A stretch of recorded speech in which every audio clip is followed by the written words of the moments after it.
If you are studying this lesson, you must watch this video.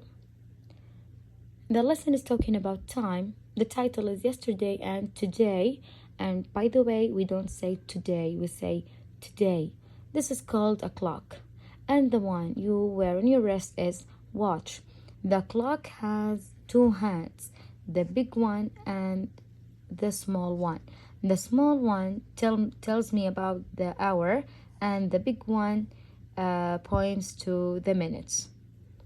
Okay, how do I read the number? I read it started from the small one. This is 7.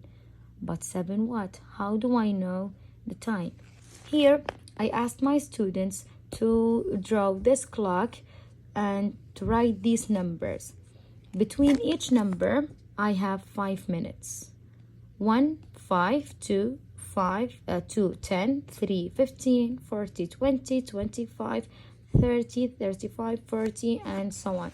So this is how I read time. I start with the short or small one. 7 o'clock, 12 o'clock, 3 o'clock. When the long one or the big one points to 6, I say 30. It's 30 minutes. But what about this one? How do I read it? 1, 10. 1, 10. What time is it? It's 1, 10. Here I have 2, 10. 3, 15. Again, the question I used to ask about time is what time is it? And this is how I read time. I start with the small one. I read the hour, then minutes. In the speaking part, I use usually and yesterday. For yesterday, of course, I'm talking about the past. Get, got, okay? Usually, I use usually to talk about my routine. I usually get up at 6 o'clock. I usually go to school at 6:30. Our class usually begins at 7:30. So here, the most important information that you have to memorize.